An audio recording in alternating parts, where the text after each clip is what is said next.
They told her she wouldn't last a week. Not out loud. Not to her face. That wasn't how they did it. It was in the way they looked at her when she walked through the door that first morning, the slow, measuring kind of look that starts at your boots and in somewhere around your collarbone, deciding everything about you before you've said a single word. It was in the way conversation dropped when she entered a room, like someone had pulled a plug. It was in the low chuckle she caught behind her back in the hallway, the kind men share when they think they're being subtle, and they are absolutely not. Her name was Lieutenant Commander Maya Reeves. She was 31 years old. She had 2 degrees, a nursing license that had taken her 6 years of grinding to earn, and exactly zero tolerance for men who confused loudness with strength. She had grown up in a small town in rural Tennessee where the women worked twice as hard as anyone and got thanked half as much, and she had carried that knowledge inside her like a stone in her chest. Not a weight, but a ballast. Something that kept her level when everything else was trying to knock her sideways. She was also, as of 0600 on a gray Monday morning in late October, the new trauma nurse assigned to the Naval Special Warfare Medical Unit at Coronado, California. This was not a posting people asked for.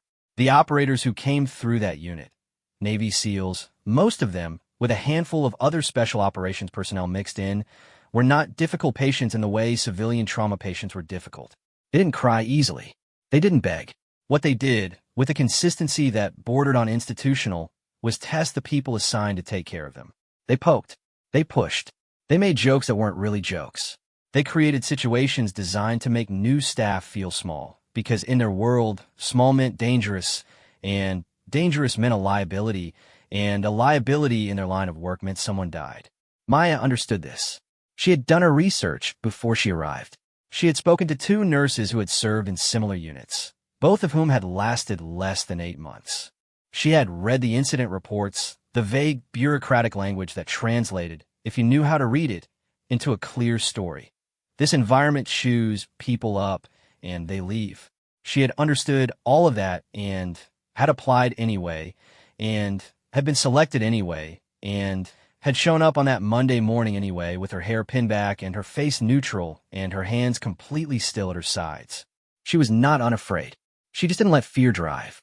The corpsman who met her at the door was named Petty Officer Second Class Dante Wills.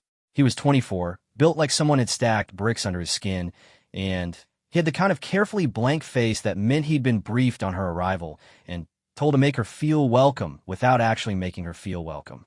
He showed her around the facility with the enthusiasm of a man giving a tour of a parking garage. Supply closet, break room, primary treatment bay, overflow bay. He pointed. He named things. He did not offer context or conversation. Questions, he said when the tour was done.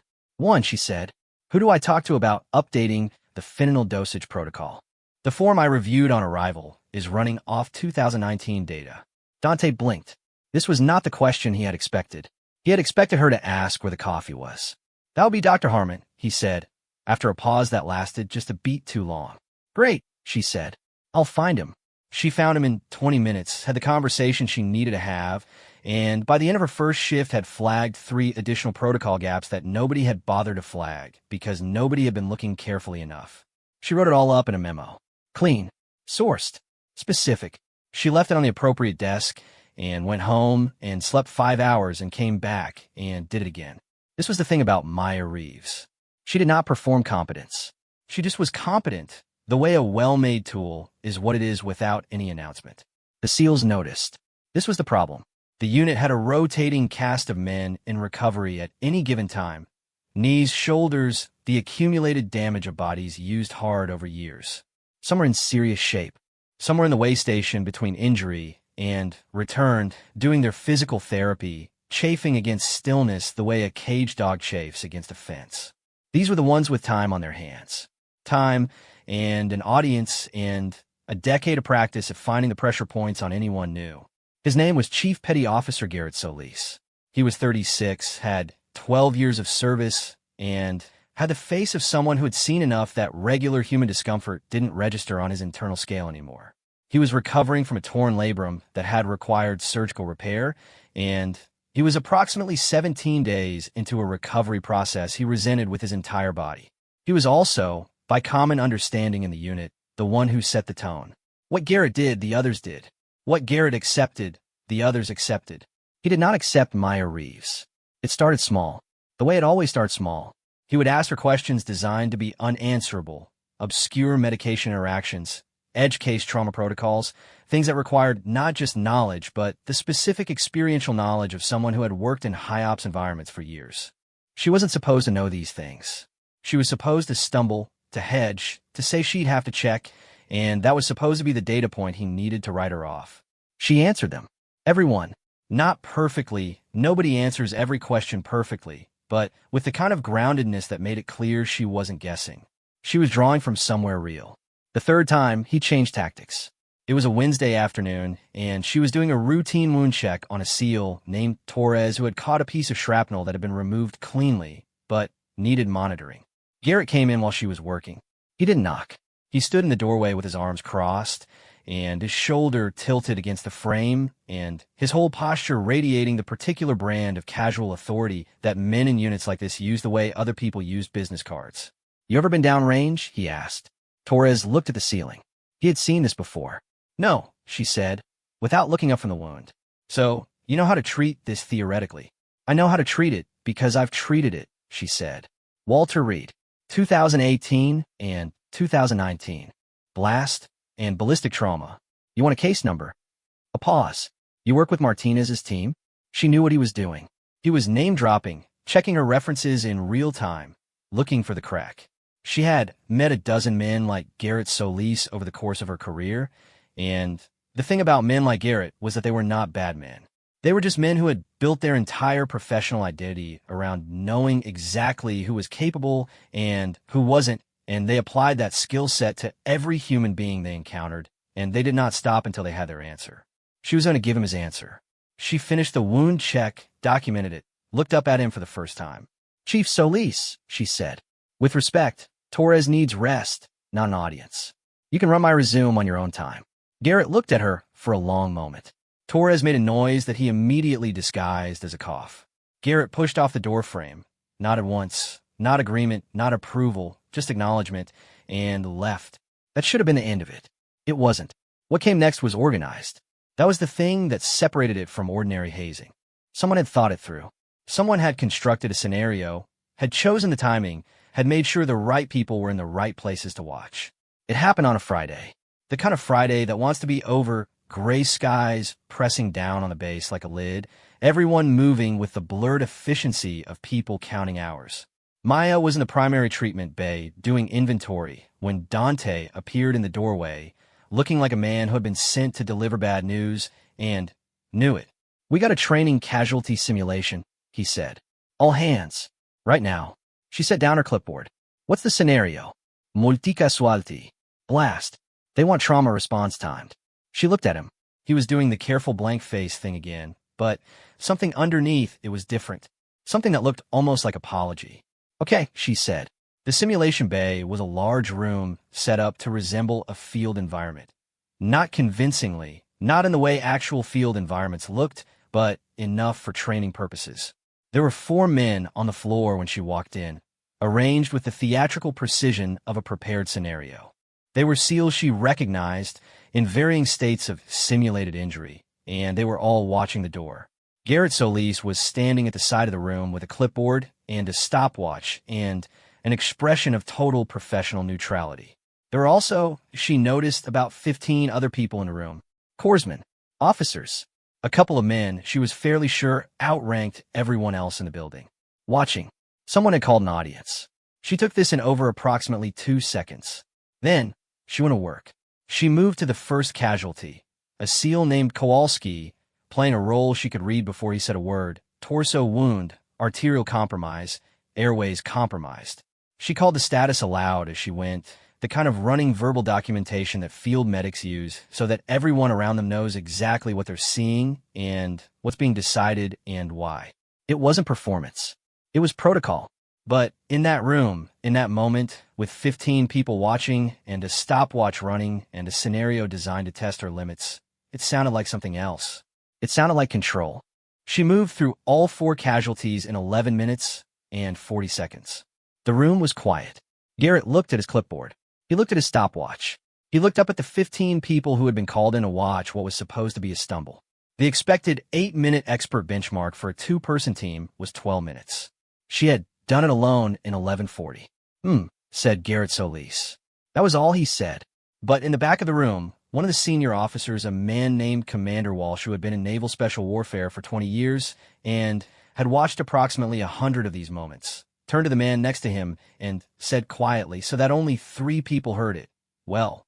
She was thinking about the Fentanyl Protocol memo she still hadn't gotten a response on, and whether she needed to follow up again or give it another day. She gave it another day. She drove home through the gray Friday afternoon and made herself dinner and called her mother and did not mention any of this because there was nothing to mention yet. It was one Friday. There would be other Fridays. The men in that room had not been converted. Garrett Solis had said, and that was all. But something had shifted. The air in the unit on Monday was different. Not warm. These are not men who ran warm, but different. Dante showed her the updated inventory system without being asked. Kowalski, passing her in the hallway, gave her a nod that had actual weight to it. Torres, whose wound was healing cleanly, stopped mid-appointment and said, out of nowhere, I've had a lot of nurses. I know, she said. You're not like the others, he said. She looked at him. Most of them are scared of us, he said. You're not scared of us. I didn't say that, she said, and went back to his wound. She was a little scared. Of course she was. She was a human being in an environment that had been designed through decades of culture and selection pressure to be difficult for human beings. But fear, she had learned in Tennessee in nursing school and Walter Reed, in every room she had ever walked into that didn't want her there. Fear was just information. It told you something was real and at stake. It did not tell you to leave. She had never let it tell her to leave. Not yet. The real test was still coming. She didn't know what it looked like yet. She didn't know when it would arrive. But she had been doing this long enough to know that Friday had not been the final exam. Friday had been the first one. There would be more. She was ready for more. Outside the window of her small rented apartment, the Pacific was doing what it always did, gray and massive and indifferent, breaking against the shore with the same force it had used on every day before this one, and every day it would use on every day after. She had grown up with no ocean. She had grown up with hills and tobacco fields and the particular smell of summer rain on red clay. The ocean still startled her sometimes. The scale of it. The way it kept going past the point where you could see it going. She liked that about it. She liked things that kept going. Nobody told her about the 0300 calls. Not because they forgot and not because it was classified, though pieces of it were, but because the 0300 calls were one of those things that existed in the gap between official policy and actual life, the place where the real rules lived. The official policy was that non-emergency medical contact outside business hours ran through the duty corpsman. The actual life was that operators who had been running on testosterone and willpower and institutional stubbornness for a decade did not call the duty corpsman when something was wrong. They did not call anyone. They lay in the dark and held it together through sheer force of being whoever they were. And by morning, they would have convinced themselves it wasn't that bad. And by afternoon, they would be moving through the unit with the careful blankness of a man who was absolutely fine. Maya figured this out in her 3rd week. She figured it out not because anyone told her, but because she had worked with traumatized bodies long enough to read what they were carrying. She saw in the way men came in for routine appointments with that specific shade of gray around their eyes that meant bad sleep. Not normal bad sleep. Not the bad sleep of a person who drank too much coffee or had a stressful day, but the bad sleep of a person who had spent the night in a place that their body kept returning to against their will. She saw in the tension they carried in their jaws, in the way certain sounds made them go briefly, almost invisibly still. She did not comment on this. She was not their therapist. She was their trauma nurse, and her job was the body, and she kept herself in her lane. But she started adjusting her appointment timing, starting her days at 0630 instead of 0700, leaving herself available in that gray early window that existed before the day put on its armor. She did not announce this. She just started being there. The first man who walked in during that window was not who she expected. She expected Torres, whose wound gave him legitimate cover. She expected Kowalski, who had started making excuses to come by the bay more often. She did not expect Garrett Solis, who pushed open the door at 0641 on a Tuesday morning and stood in the frame looking like a man who had made a decision he was still arguing with himself about. His shoulder was bothering him. She could see it in the way he held himself. The right side dropped a half-inch lower than the left, the kind of adjustment a person makes without knowing they're making it, the body engineering around the pain. Your post-op PT is at 0900, she said, without looking up from her notes. I know when my PT is. Sit down and... A pause. He sat. She finished what she was writing, capped her pen, looked at him. Tell me what's happening. The shoulders... I'm not asking about the shoulder. The room got quiet.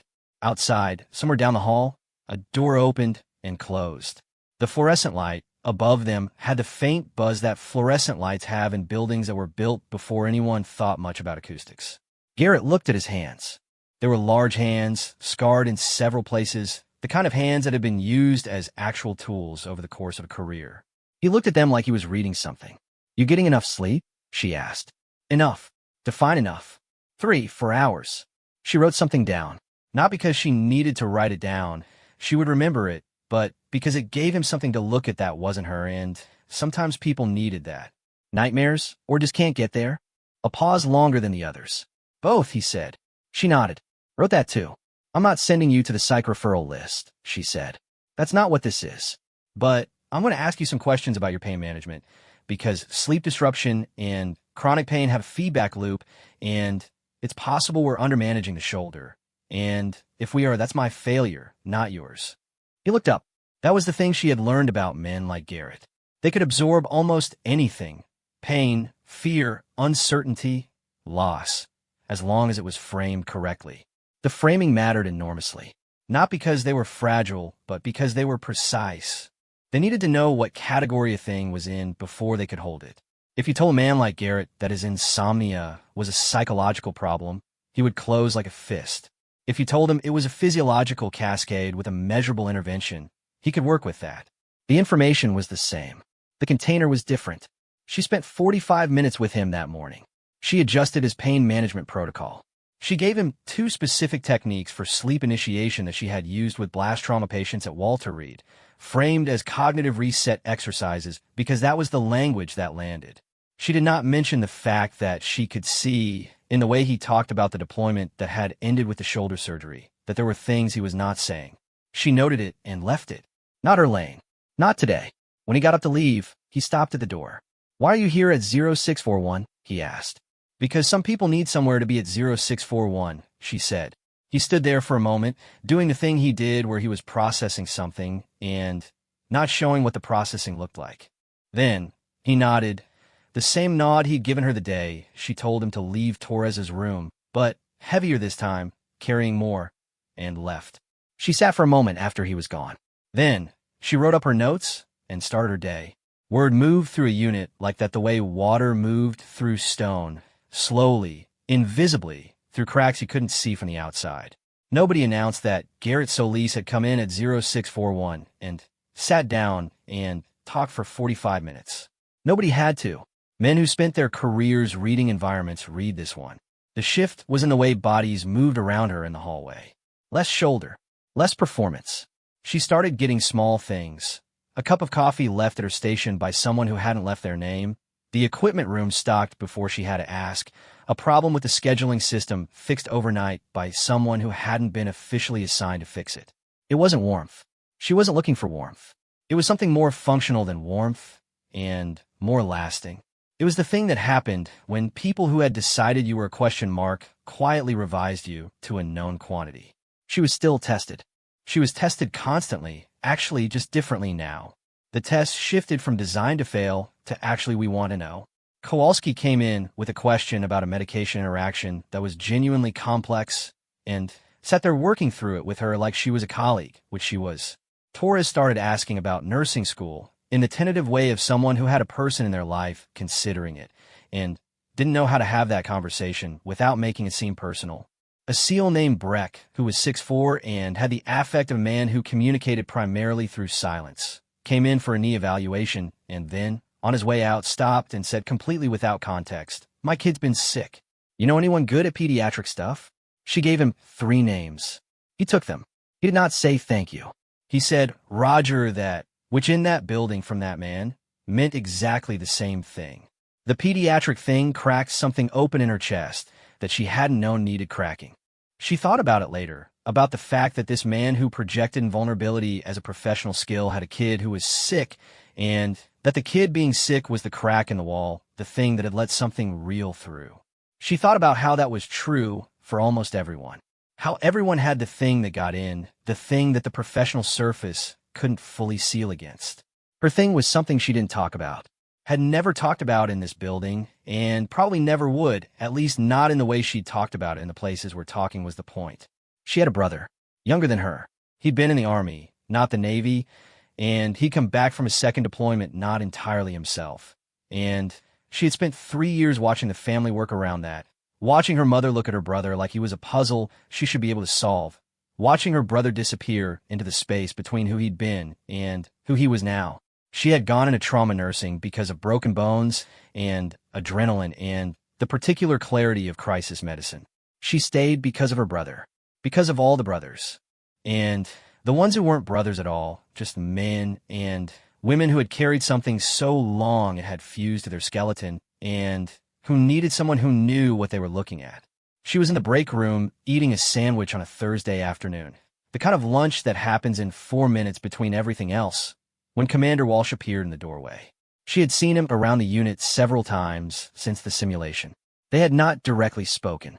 Walsh was 52, possibly 53, with the kind of face that had been tanned by outdoor weather over decades until it had the permanent quality of old leather. He was the kind of person who took up the right amount of space in a room. Not more, not less. He held his coffee, mugged the way a person holds something they've held 10,000 times, unconsciously, with no ceremony. "Lieutenant Commander," he said. "Sir, you're logging your early arrivals," he said. It wasn't a question. "Yes, sir." I updated my timesheet to reflect. "I don't care about the timesheet," he said. "I'm asking if you're logging why." She looked at him. He looked at her. "I'm logging it as available hours," she said. "The reason is clinical judgment." Walsh nodded slowly, the kind of nod that means I see exactly what you're doing, and I'm deciding how I feel about it. He took a sip of his coffee, looked out the break room window at the gray California sky, which was doing its usual impression of sky that had given up on being interesting. "We had a nurse here," he said, 2 years ago. Young guy. Good. Technically solid." He paused. He saw something he didn't know what to do with, and he went through the official channels, and it got messy, and he burned out inside of 6 months. She waited. "That's not a directive," he said. "I'm not telling you how to work." "I know, sir. I'm saying," he said, "that the way you're working requires you to know what you're carrying, and to know the difference between what belongs to you and what doesn't." She put down her sandwich. She thought about her brother. She thought about 3 years of watching her family try to be a net for a person who was falling. She thought about the specific weight of other people's pain when you let it sit too close to your own. "I know the difference," she said. Walsh looked at her for a moment. Then he nodded again, a different kind of nod, shorter, more final, and left. She sat alone in the break room and finished her sandwich and thought about what she was carrying. She listed it the way she listed clinical data, methodically. She listed the things that were hers and the things that were not hers but that she was holding for temporary safekeeping, and she checked the boundary, the way you check a seam, to make sure it was still holding. It was. She threw away her sandwich wrapper and went back to work. That night, she went for a run along the water. The sun was going down behind the clouds, California pretending to be dramatic without quite committing, and the air had that salt, cold quality that the coast had in October, the kind of air that stripped everything unnecessary off you and left just the functional parts. She ran for 40 minutes, the route she had built over 3 weeks, past the same landmarks in the same order, because routine was a kind of architecture, and she needed architecture right now. She thought about the 0641 visits. She thought about the slow, almost geological shift of the unit around her. She thought about Breck and his sick kid. She thought about Garrett Solis looking at his hands. She thought about what it meant to be trusted in a place that had not been built for trust, where trust was something that had to be earned the way you earn ground in a difficult environment, slowly, without announcement, one foot in front of the other, proving at every step that you would not give it back. She had not given anything back. She ran past the point where the path curved, and the ocean opened up on her left in the full gray, enormous way it did when there was nothing between you and it, and she let it be enormous. She let the scale of it land on her without deflecting it. She kept running. The call came at 0217 on a Wednesday night in November.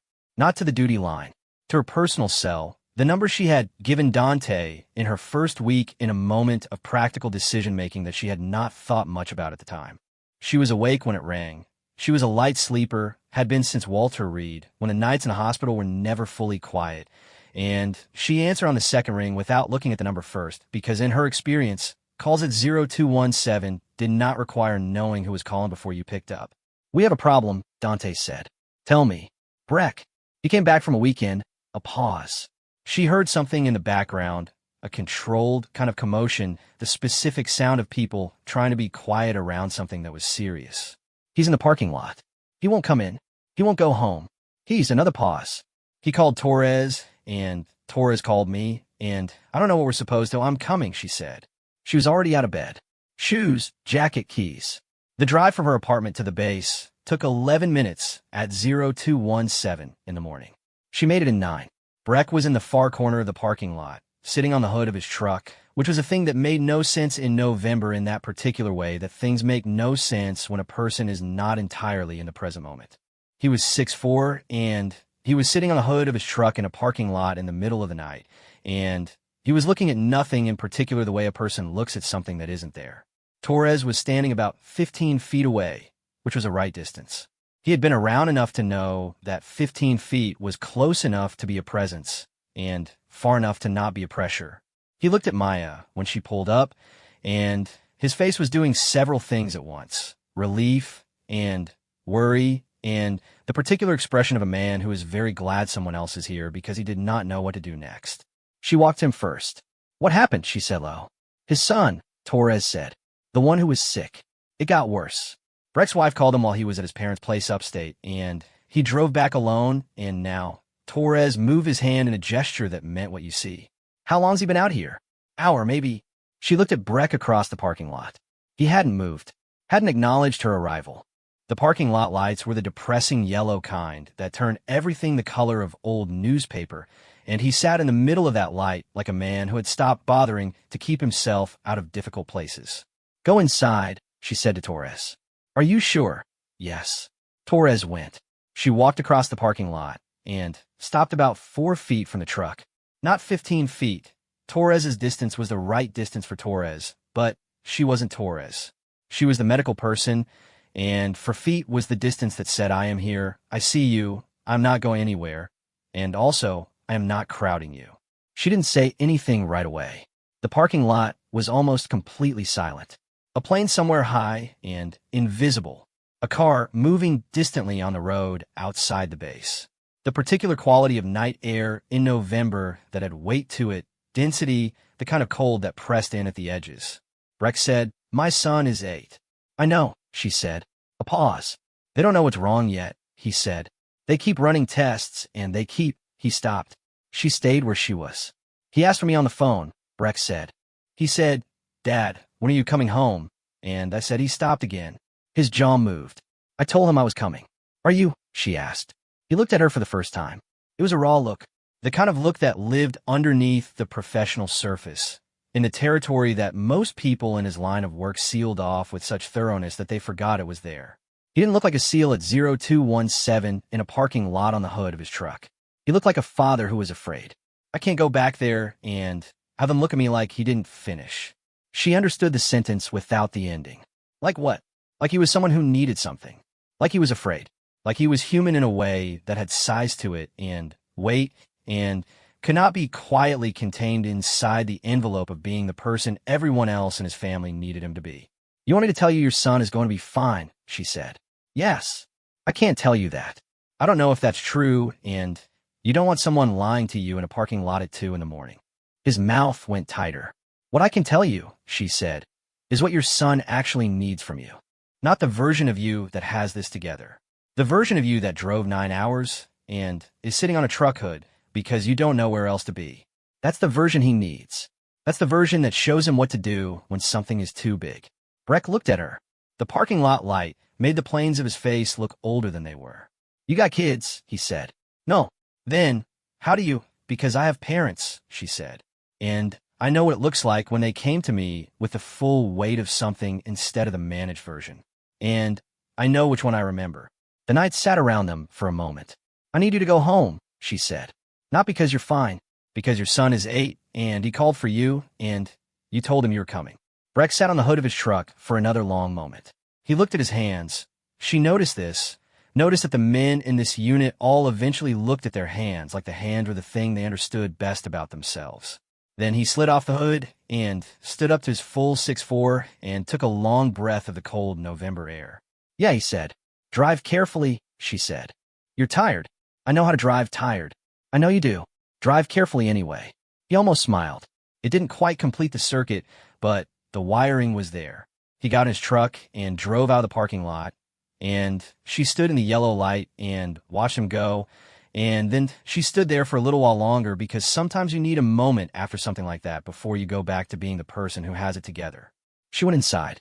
Dante was in the bay, doing the administrative version of pacing, reorganizing supplies that didn't need reorganizing. He looked at her when she came through the door. He okay? He's going home, she said. Dante nodded. Process this. You didn't log an official incident, he said. It was halfway between a statement and a question. No, she said. Did it need to be one? He thought about it. She watched him think about it.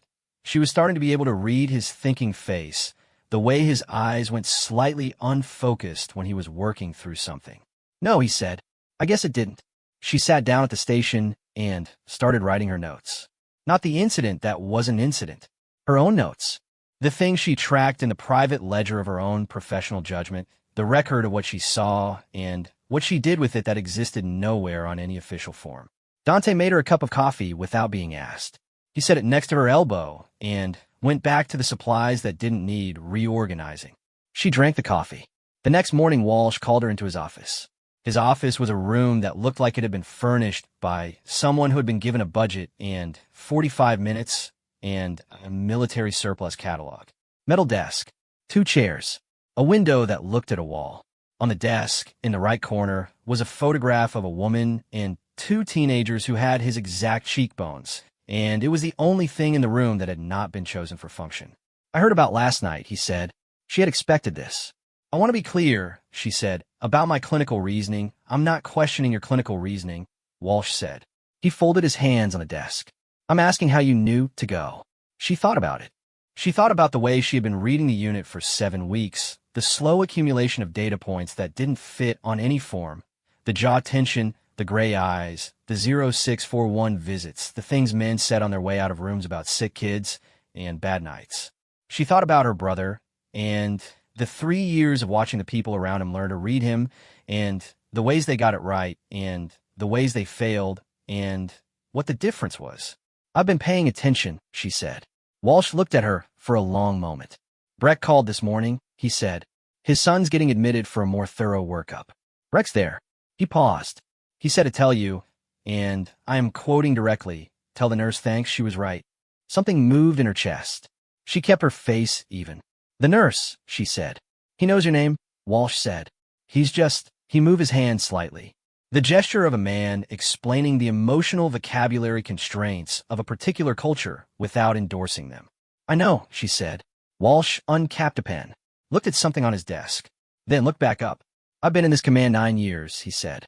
In that time, I have had approximately 43 medical personnel rotate through this unit. They break down into 3 groups. He held up a finger.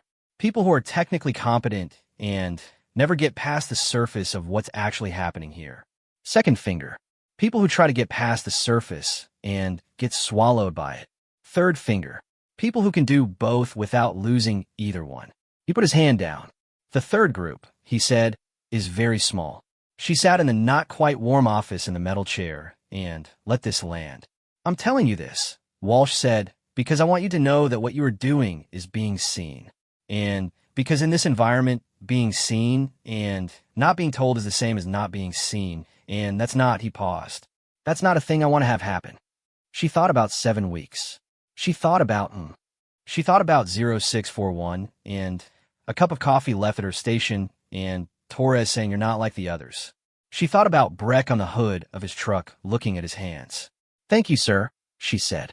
Walsh nodded. He picked up his pen in the definitive way of a man returning to the next thing on a list that never ends. She went back to work. That afternoon, she got a text from a number she didn't recognize that turned out, after a moment of detective work, to be Torres. It said, Breck said his kid likes dinosaurs. You know any good books? She did. She sent 3 titles. Torres sent back, Roger that. She put her phone in her pocket and stood in the doorway of the treatment bay for a moment, looking at the room that had, 7 weeks ago, been a place she had walked into for the first time with her hair pinned back, and her hands still, and the full knowledge that nothing in this room was going to be given to her. She looked at the chair where Garrett Solis had sat at 0641. She looked at the supply closet Dante had shown her with the enthusiasm of a man giving a parking garage tour. She looked at the fluorescent light with its faint, persistent buzz. She thought about the phrase her mother used back in Tennessee for the particular kind of progress that didn't look like progress because it happened too slowly to track, and then all at once you were somewhere completely different from where you started. You got there by going there, her mother always said, not by waiting to be taken. She turned around and went back to work. She had patience to see